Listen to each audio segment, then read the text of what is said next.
Bismillahirrahmanirrahim.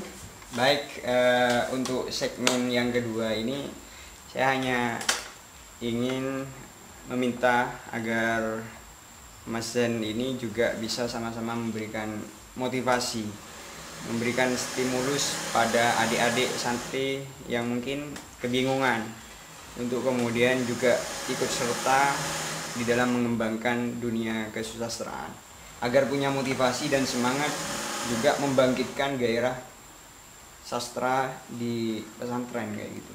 Iya. Jadi kalau kita mengaca ya kepada masyarakat santri yang memang sudah sangat intent dengan ilmu bahasa, ada kalanya sulit ya. Siapapun kalau mau belajar pertama itu sulit, melakukan kesulitan. Ya. Tapi kenapa harus kita juga pikirkan kenapa kesulitan itu kok ada? Artinya ada sesuatu yang perlu kita miliki sehingga kesulitan itu bisa diatasi. Misalnya kesulitan dalam bahasa. Kenapa kok sulit dalam bahasa? Kita kan juga kalau mau, kita juga makan kan? Iya. Jadi basic daripada pengetahuan itu kan membaca.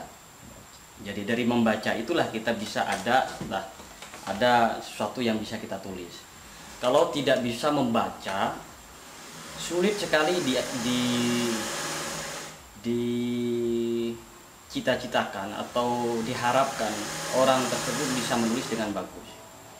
Jadi orang tulisannya bagus itu juga menunjukkan bahwa kualitas bacaannya.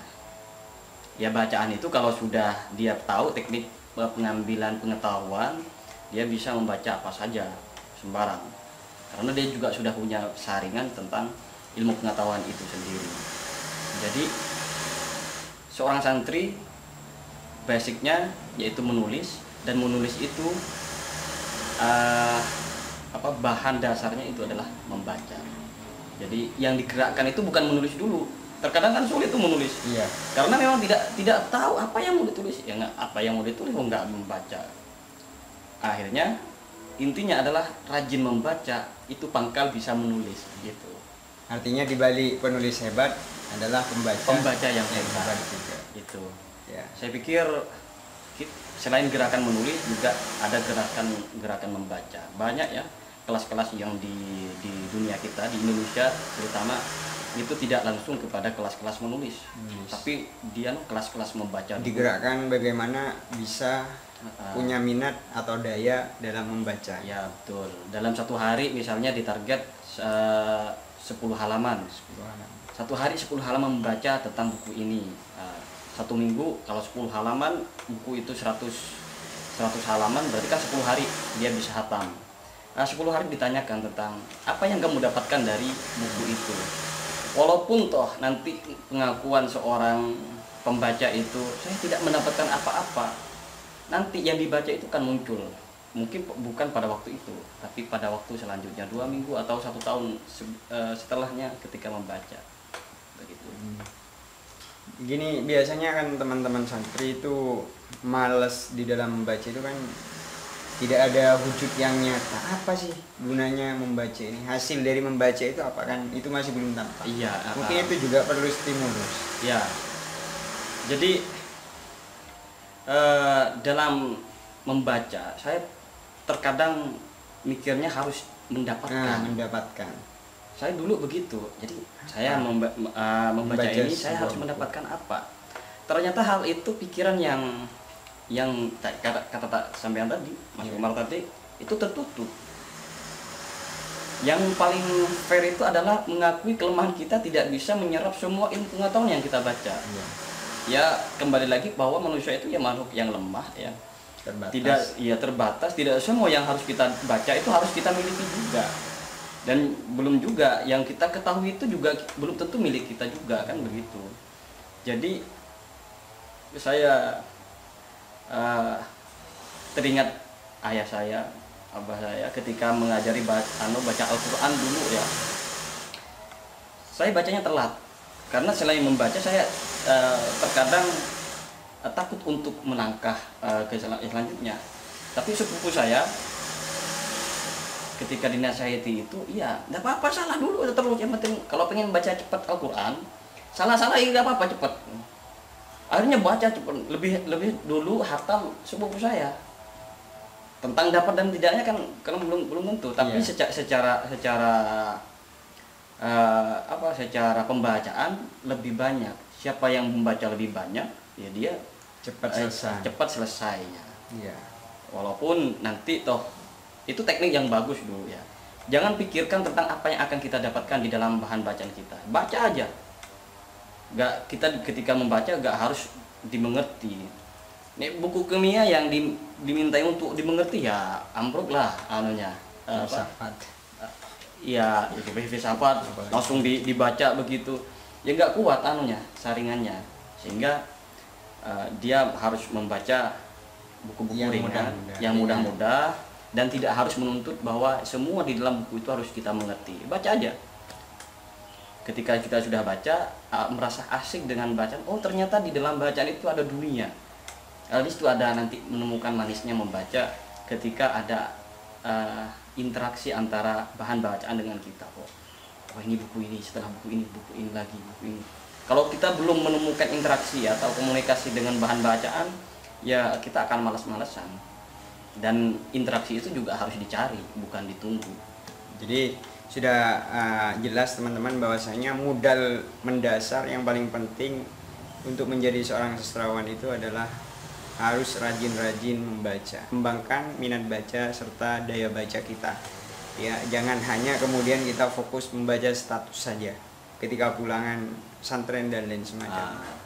Jangan hanya membaca story WA-nya orang lain saja, tapi bagaimana kemudian kita itu minat itu bisa menjadi daya, kekuatan yang kemudian mampu menghatamkan beberapa buku baca. Ya. Terus ini yang berkaitan dengan membaca ya juga mungkin perlu disinggung, karena membaca sekarang itu juga bukan hanya buku cetak, bahkan ribuan buku yang digital atau bahkan kitab digital itu banyak.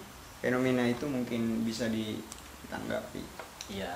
Agar teman-teman santri milenial ini juga bisa terbuka, open minded terhadap perubahan-perubahan yang positif saja.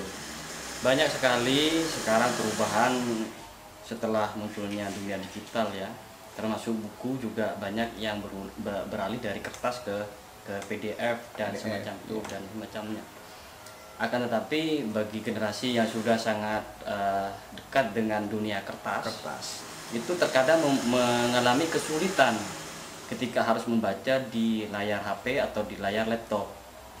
Dan secara ilmu juga atau pengalaman dari orang-orang itu lebih melelahkan sebetulnya membaca di PDF, karena sinar HP, sinar dari laptop itu langsung ke mata kita, dan itu mempengaruhi daya konsentrasi juga terpengaruh. Apalagi ketika datanya dihidupkan kan, itu banyak aplikasi-aplikasi seperti WA, Messenger itu masuk, mengganggu ya, dan sangat mengganggu sekali dalam konsentrasi, dalam meraih konsentrasi di dalam membaca. Jadi kalau saya bisa menanggapi, kualitas bacaan yang bisa dipahami itu memang masih lebih ke buku, Mas Umar. Rekomendasi ya. Rekomendasi tetap harus beli buku. Dan buku sekarang itu walaupun orang mengatakan saya punya ribuan PDF di flash disk saya, itu belum tentu dibaca itu. Iya. Dan buku sekarang itu bukan hanya dia sebagai buku dan harus dibaca, tapi dia sebagai souvenir. Sama seperti jam tangan sebetulnya kualitasnya. Jam tangan itu sebetulnya kan juga ada HP untuk melihat jam. Tapi kenapa kok masih dibeli orang untuk dipakai? Begitupun juga buku Sebagai aksesoris. sebagai hadiah kepada orang lain. Masa saya hadiahkan PDF ini kepada kan juga agak kurang elegan lah sebagai buku. Tetap harus kita miliki, harus kita perbanyak buku, Pertahankan buku yang macam. ya. Itu juga membantu orang-orang yang berkarya untuk terus berkarya melalui buku-bukunya. Karena dari buku itu dia menjadi aksesoris dan bisa perdagangan di antara buku bisa tetap berjalan. Dan ini juga menjadi semacam catatan bagi kita semua, karena kadang kita kan bisa berjam-jam di YouTube, di story, di status di Facebook dan lain semacamnya, tapi kenyataannya ketika disuguhkan buku-buku, kitab-kitab, kita tidak bisa berjam-jam, bahkan menitan sudah bosan dan tidur. Obat tidur paling bagus itu ya buku itu terkadang. Jadi tetap teman-teman, sarannya harus membeli buku cetak sebagai rekomendasi agar kalian itu tetap bagaimana bisa meningkatkan daya bacanya, melestarikan budaya baca itu agar pengetahuan, wawasan terus berkembang. Karena kita sekarang ini krisis dalam dunia wawasan. Banyak sekarang, sampai sekarang permasalahan Indonesia sebenarnya masih belum selesai. Salah satunya adalah karena teman-teman terjebak di dalam membaca status dan lain sebagainya tanpa dieksplorasi secara mendalam terkait tema ataupun polemik yang sedang terjadi di negeri kita. Terus ini mungkin yang paling terakhir dari video segmen kedua ini, teman-teman santri baik itu yang sedang berada di dunia sastra ataupun lebih-lebih yang baru-baru, itu mungkin pesan terakhir lah untuk teman-teman santri. Kalau pesan saya kepada teman-teman santri, Iqra, bacalah, karena dengan membaca itu yang tidak mungkin bisa menjadi mungkin, yang kerumitan bisa menjadi mudah dari kita membaca itu. Kita mendapatkan petunjuk itu dari membaca. Kalau Imam Al-Ghazali kalau tidak salah, saya lihat, kalau bukan keturunan raja atau bukan keturunan ulama, maka ulama besar, maka menulislah. Dan itu tadi, ketika menulis untuk keabadian, karena akan diwarisi pikirannya, walaupun orangnya sudah wafat, tulisannya masih tetap abadi. Ketika dibaca, seolah-olah yang hidup itu berkomunikasi dengan yang mati melalui tulisan-tulisan itu. Maka tetaplah para santri, gunakan waktu kita dengan sebaik mungkin untuk membaca, dan kalau bisa, kalau mudah, itu menulis semampu kita. Tulis semampu kita saja. Itu saja pesan. Ya, itu ya. Jadi pesannya, kesimpulannya, kalau umur kalian itu tidak sepanjang kehidupan, maka menulislah. Dan ketika menulis, ingat, jadi bensin ataupun nutrisi di dalam menulis agar tulisan kita itu baik dan bagus, profesional, dan banyak diminati oleh orang. Maka jangan lupa tambahlah terus wawasan agar tidak sempit, agar luas apa yang kita tuangkan di dalam tulisan itu. Ya, demikian untuk segmen bincang atau obrolan terkait kesusastraan ataupun dunia sastra pesantren. Kurang lebihnya mohon maaf dan terima kasih. Terima kasih Mas Den Zugendel telah hadir di studio kami ini untuk berbincang masalah tentang kesusastraan pesantren atau sastra pesantren. Saya harap ini bermanfaat dan bisa membangkitkan geliat dunia sastra pesantren. Jangan lupa subscribe channel ini dan komen, like juga ya. Ya, share juga kalau memang bermanfaat. Akhiran, wallahul musta'an ila sabilir rahman. Wassalamualaikum warahmatullahi wabarakatuh. Waalaikumsalam.